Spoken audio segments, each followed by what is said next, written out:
Hello, come back, Hi. come back.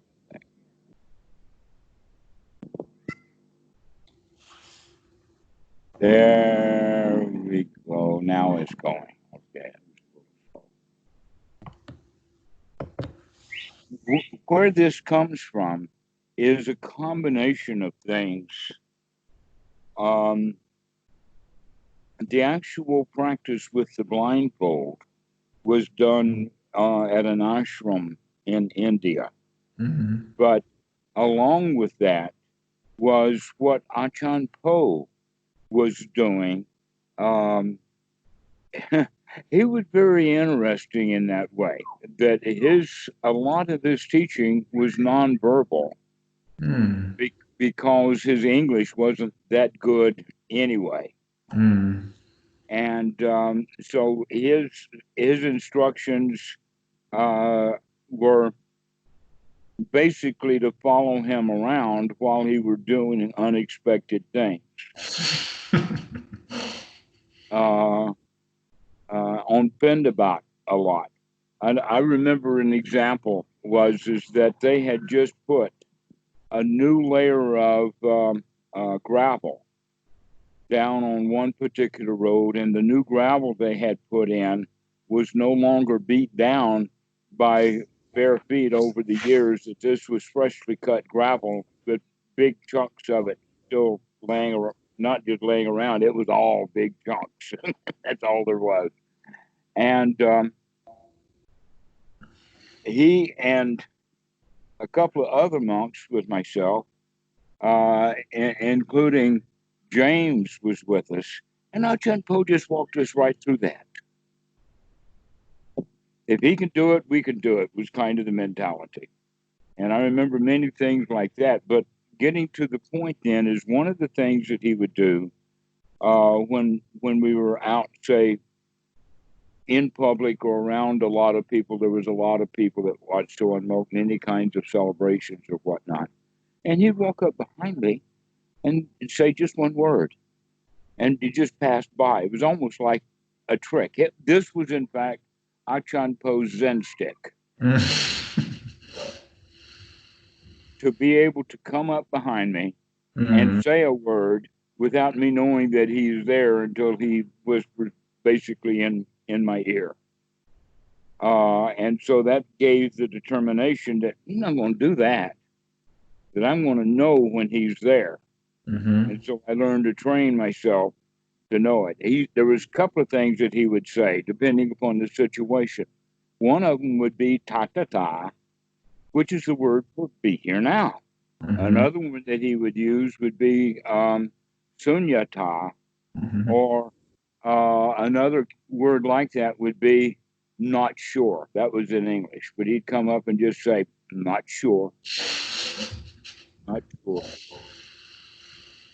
He also did other things like stand in front of the coochie, wait for me to come out find out that he was out there. So that was a wake up call too.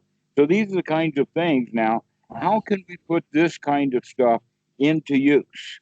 The Mm. answer is, well, at this ashram that I was at in India, this was one of the things that they had was called a blind trust walk.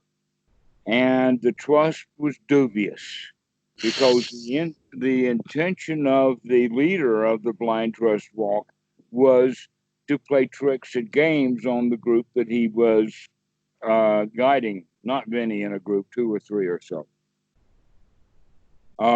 For instance, on one occasion, it happened that um, the guide, by calling me, invited me to walk right through a collection of parked bicycles. But I could see it in my mind's eye. I could tell that there was something there. It was amazing. In fact, that one was so surprising to me that I actually took off the blindfold to see what it was that I had been able to detect without seeing it. But I knew that it was a big jumble. Mm. Not a clear image, but something was there. Okay, so this is the kind of training that that level of blind trust walks can Mm. do.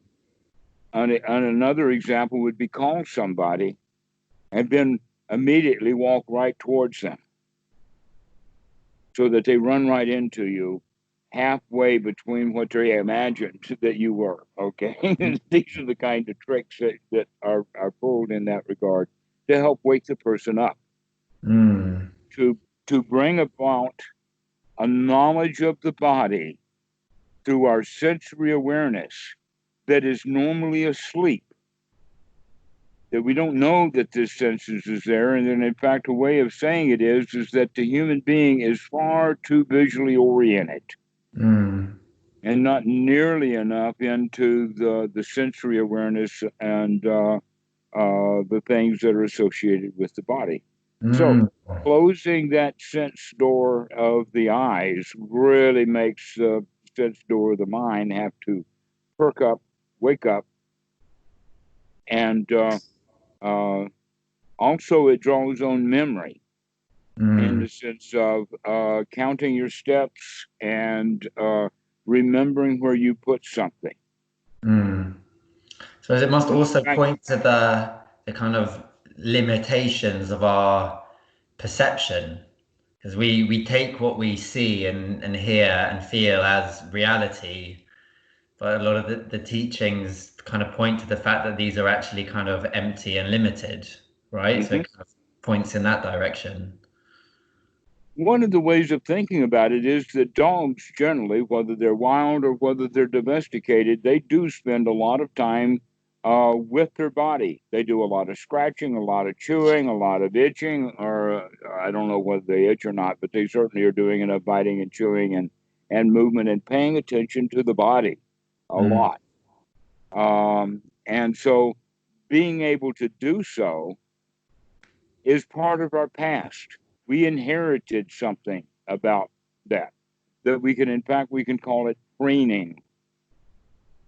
It's instinctual. Even animals will, monkeys, excuse me, will pull lice and ticks and things off of each other. And it's a great part of their social behavior. I get that. When my children get head nets, it's a very satisfying activity to have them sit down and you just go through and you find them and then you comb it out. It is very satisfying. Yes. Okay. So that kind of touchy-feely is so satisfying. So using the blindfolds, you begin to get touchy-feely with your whole environment. That really is a good way of talking about it. Touchy-feely. Yeah, I've heard that. I've forgotten about that word. That one's not in the sutras. I've forgotten it. and not that common in a monastery, I imagine. Yeah. Yeah, it's not commonly used in the monastery because people can get the wrong idea. Yes.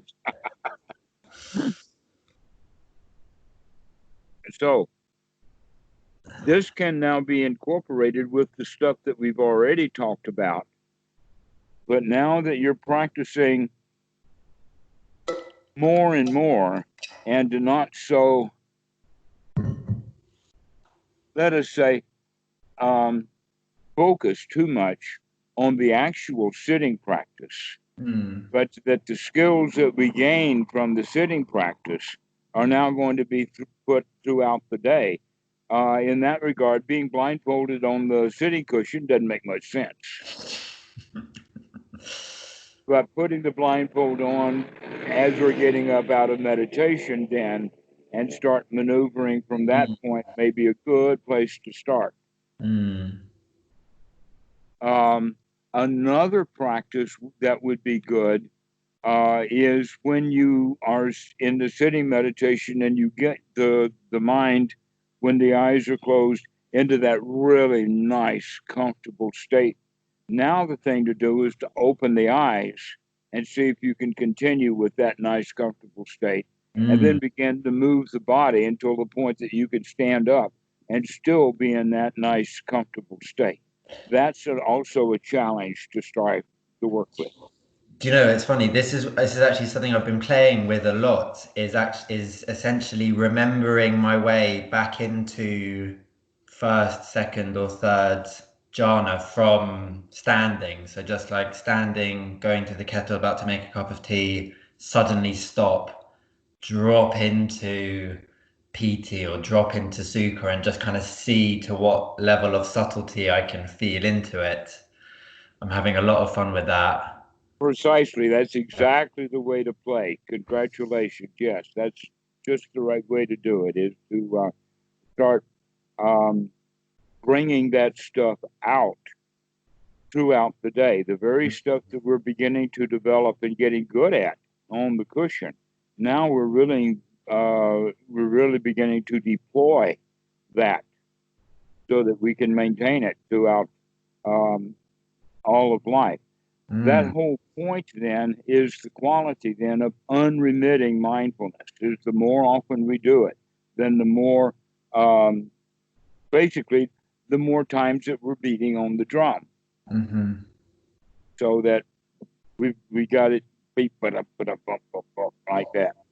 Just keep on going with it, and it becomes quite joyful with every breath. Just to stop and say, "Wow, isn't this so nice?" In fact, we could start doing that even as a mantra to use on the out breath. Every time we do an out breath, we'll breathe out with, "Oh, this is so nice." And so when this will help start bringing mindfulness up more and more often, so that we begin to develop a life of mindfulness, of being awake, being here now.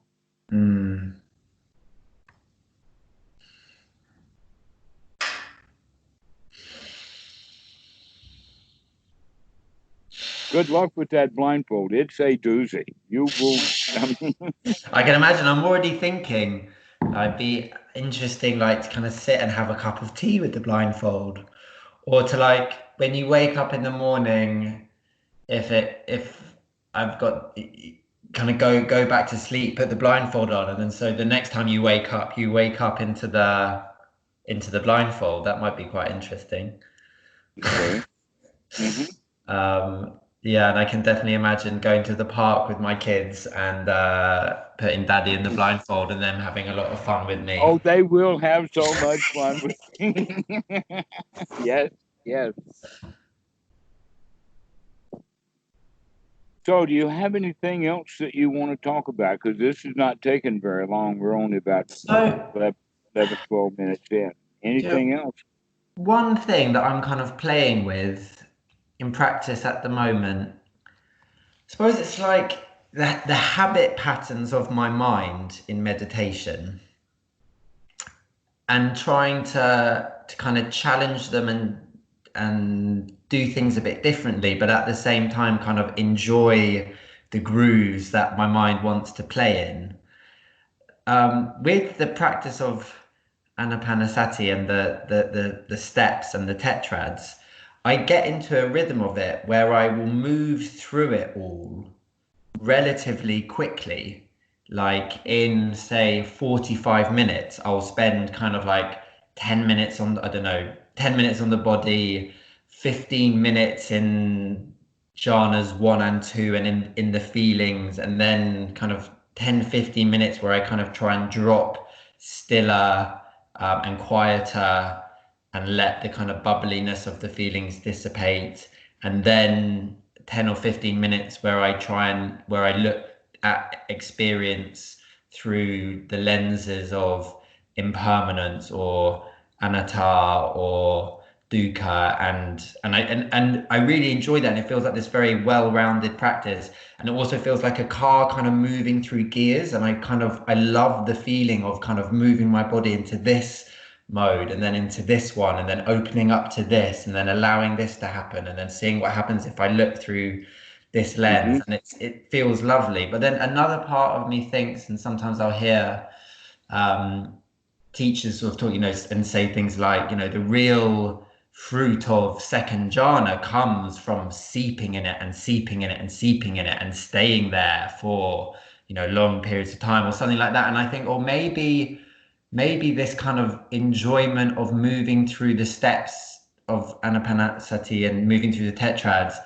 it like somehow it's like a really comfortable groove in my mind, that kind of moving in and out of the different things. And that perhaps I should mix that up a little bit by saying, right, today, my whole sit is just going to be on in the first jhana, or today my whole sit is just going to be in the second jhana, or today my whole sit I'm going to play with in and out of the third jhana, or today my whole sit I'm going to look through the lens of impermanence or non-self.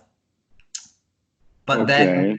I don't know, it's a sort of idea I've been playing with. And so I've done like a few sits where I've kind of let go of the 16 step 4 tetrad framework that I've been mostly using. And I've just said, right now I will just feel in to the feelings. And do you see what I mean? It's a question of like, yeah. Yes, I do.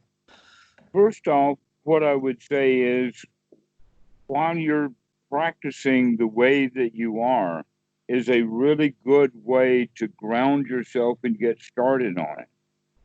That you are, in fact, right when you say, well, maybe we should loosen those boundaries a bit Mm, so that now we can begin to work things together almost as if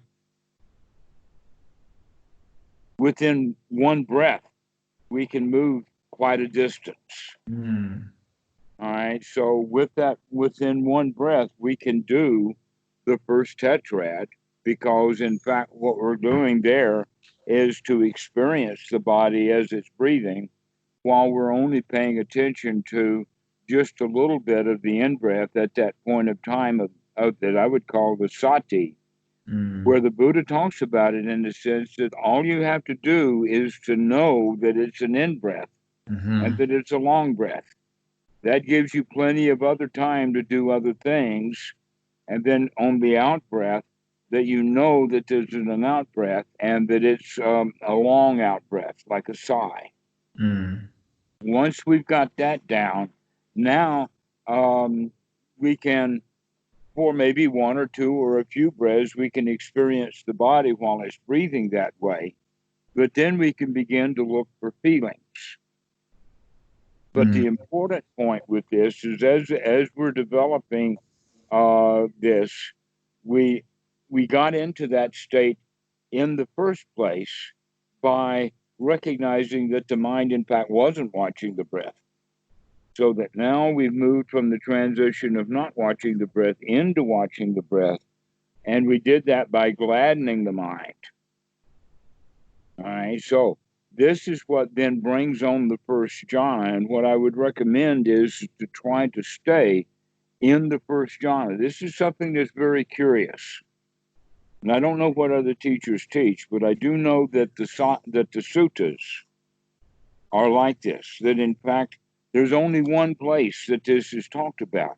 And it's talking about exactly the first jhana. In fact, I was so curious about it that I did a literature research to find out, did the Buddha say the same thing about the second, the third, and the fourth jhana? And the answer was no, that only in the first jhana does it have these qualities that are discussed in this sutta. And that is that we train so that we have skill in going into first jhana. mm, And then we have the skill in maintaining that first jhana. And this is the point when that most students who have first jhana will naturally gravitate into the higher jhana. When the Buddha says, no, develop the skill of staying in that first jhana. And there's a good reason for it. And then to develop the skill of going out of the first jhana. Now, there's several different ways of looking at that. One of the ways of looking at it is that you spend most of your time in first jhana, and the only time that you leave it is to go into one of the higher jhanas. And mm, that when you lose that, your safety net then at the bottom of that high wire that you are in that high jhana is first jhana. mm, But that you want to maintain the first jhana as your base. mm, Okay. And so we develop the skill of getting into the first jhana. Now, this is the skill that all new meditators are trying to develop. through the practice that we're talking about. And so at this stage, when we're talking about it in the sense of once we've gotten the skill of getting into it over and over and over again, now we're going to develop the skill of staying in it. Mm. This is where that step of step 6 and 7 of Anapanasati really play in together. And that is that we have the sukha, but we are now inspecting and investigating the mental conditioners. In other words, now we're really paying attention to these feelings, but we're doing it from a state of sukha. And the reason that we do is because the other stuff that could have pulled us out, like unwholesome thoughts or feelings of anxiety or fear or what happened or a loud noise or the kids come jump on you or any of that kind of stuff that will happen would pull you out of it. Now you're having the determination it cannot pull me out of this state. I refuse to leave this state of sukha.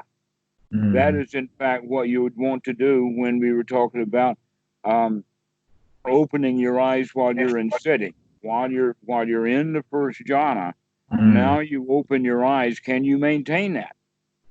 Can you keep that going? That sukha that is unhindered, that no thoughts we will allow in is going to take us out of that state. This is the development of that first jhana. It's very, very valuable.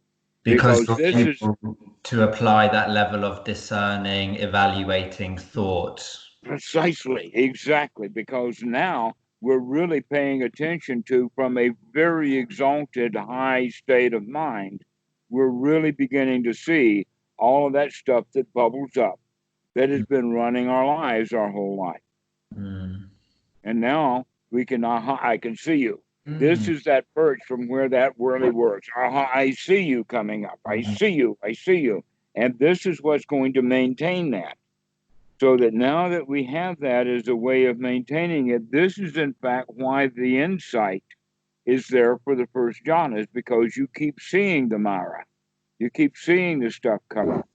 By the time that we're going into second jhana, which would be one of the reasons to, or develop a way or gaining skill in leaving that first jhana, would be that when we're going into second jhana, we have already suppressed both the qualities of the thought and the feelings, so that the only feelings that are left are the ones that we've manufactured. The piti, the sukha, becomes strong, and the thoughts and the other kind of feelings are gone. That's a good experience of the second jhana, but we don't learn very much once we get into that state. That is in the first jhana when we've got that perch of sukha, but the mind is still conceptualizing, we're still seeing, and we're applying it in the sense of guard duty. We're on guard for judging. What kind of thought is this? Is this a good thought? Is this a bad thought? Is this a feeling? Etc. like that. So this is the value of the first jhana. This is why the Buddha says this is what's liberating, because he went through the jhanas and he found them unsatisfactory. That was the whole part of the story on that. Is that it's the first jhana that has the most value. So we develop it in the sense of learning how to get into it. Then we develop it in the sense of how can we sustain it. And then the question is, can we continue to sustain it? Because there's really only one way out, that would be a development so that we become skilled at leaving it. Because it makes no sense to have skill of going into hindrance. I just, no, that doesn't make sense at all.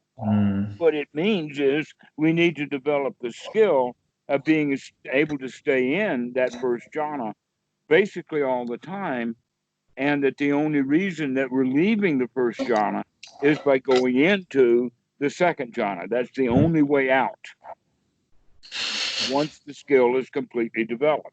Because the other way out is dukkha.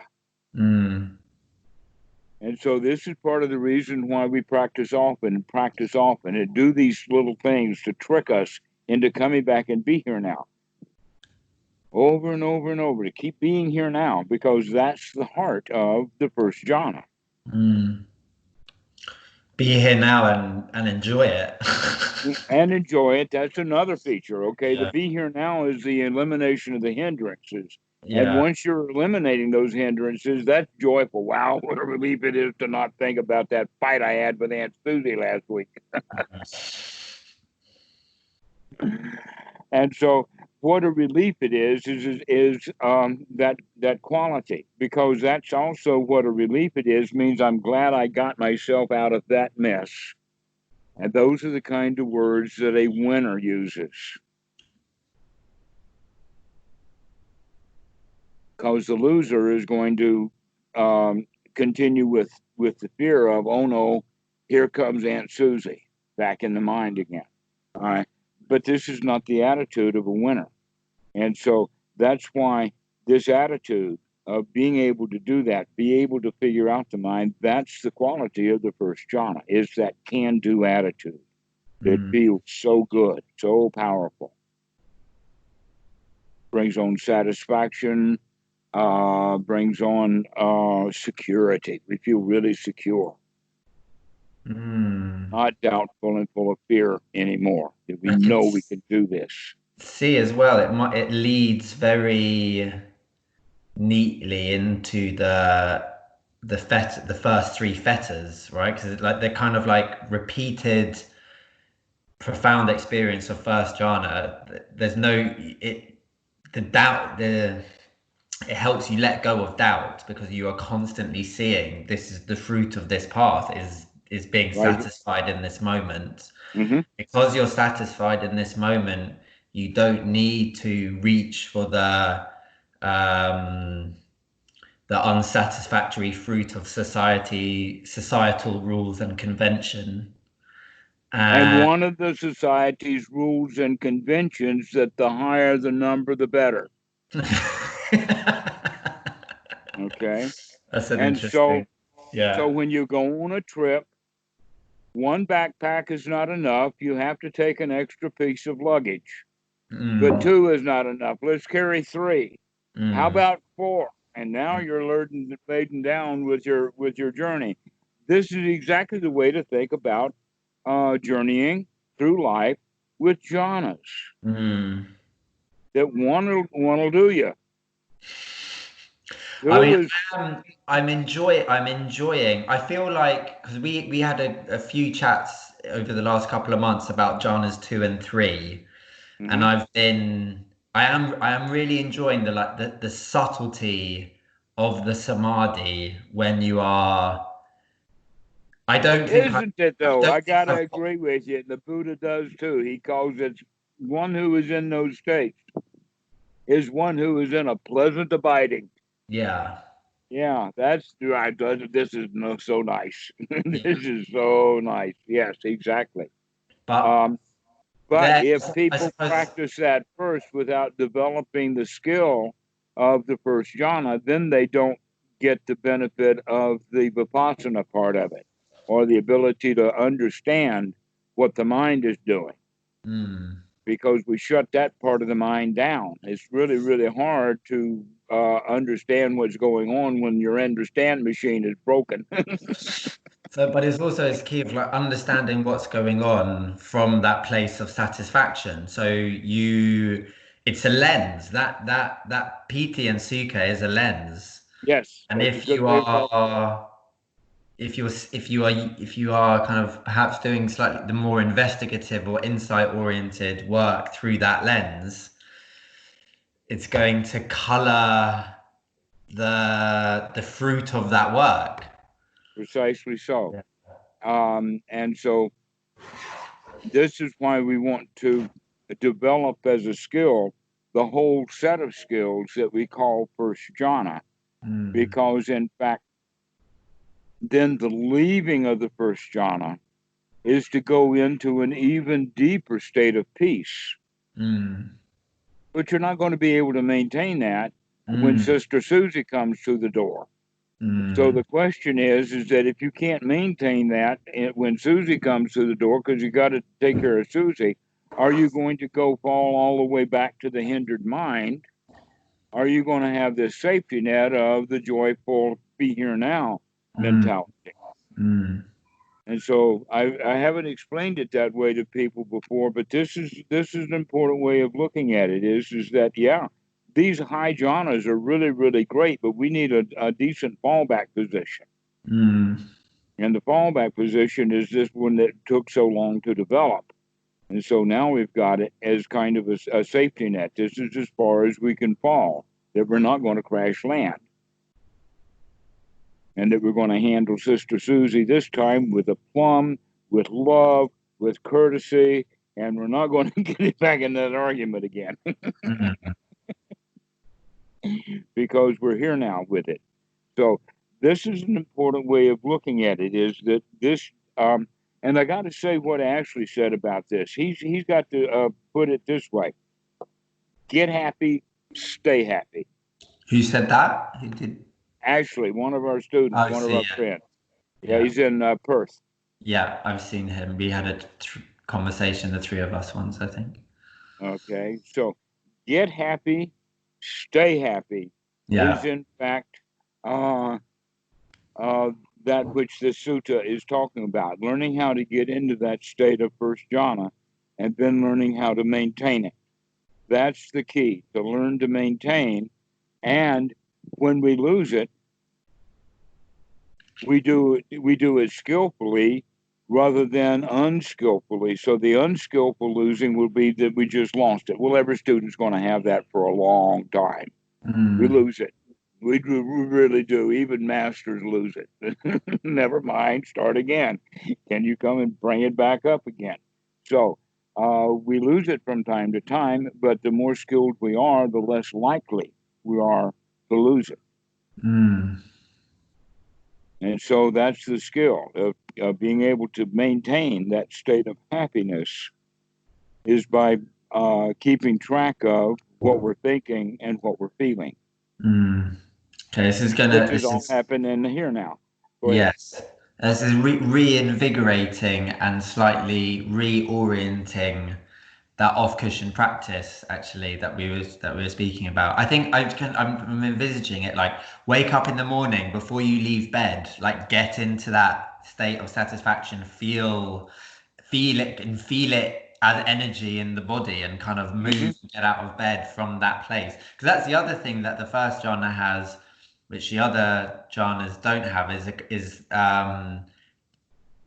the kind of power of that piti as a kind of energizing force in the body, right? So yes, in that sense, as it's budding, arising, and a valuable tool, to where in the second jhana it almost is overwhelming. That's why the analogy is of the artesian well. Okay, because that pity is just, I can't do anything but just sit here and enjoy this. It's kind of, so it has that quality, that it's consuming of the mind. That those good feelings that we have developed when the mind is stopped, then, and this is actually what is in the Visuddhimagga, is where it talks about piti in those 5 ways of small little piti will have to do with the hair standing on your own up. Eventually, the Kundalini is rising, and then at the highest stage, it's like an ocean wave just comes, knocks you over, just wow, kind of experience. So this is what's coming then in the second jhana, and that's about all there is to deal with, is how good this feels. While that is really, really nice, we're not really learning much of anything about it. But when we're on that first jhana, when we're there with that part of the mind that says, I'm watching you. I'm on duty now. I see what's going on. That's the one is where clear vision and insight arises. I do think, though, that like spending a lot of time in the second jhana, and just like all you can do is just pay I'm not attention. trying to talk you out of it. It's like it retrain. I feel like it retrains your brain and your nervous system to be susceptible to. I don't know. I feel like it's a deep sort of physiological process. Like bathing in that regularly. Yes, exactly. That's why it has that quality then of the artesian well is bathing. But and I don't think that the Buddha had another analogy, but you could think of it in the sense of a shower. That you can go under the shower in your bathroom and let that stuff in. Is like, oh wow, that's so good. Because the whole body is being woken up. It's all of it. It just gives you shivers, especially if it's a cold shower. And so these are the kinds of things that we're practicing with so that it gives us great enjoyment in life. And that we don't have to lose it because we haven't trained that first jhana as well. And so when we're enjoying second jhana, we can lose it because of the situation. So the question is, what's going to be your foundation? Your old mind, going back to personality, or are you going to have this marvelous state as your bottom line? Gosh, that's an interesting way of putting it. So it's like in your default, are you dropping back into memories and patterns and the sankharas that have, or are you dropping into the joy of this moment? It's an interesting way of putting it. And that's also interesting when we were talking about how the first jhana and this sort of training leads to the dropping of those first three fetters. We talked about doubt and rites, rules, and rituals, but in terms of how it helps you drop the self view, because if you're going into the present moment, there isn't a self in that experience. And if you're Exactly going so. there as opposed into your misanthropic memory banks. Matt, I'm amazed. I've got to give you a gold star. You're getting it. I hear you. That's good. Well, do you have any other questions? Or did we get this one well enough? Yeah, that's great. Thank you very much for your time. And as ever, Dhammarato, I know I say it a lot, but thank you very much for your teaching and your time and all of this.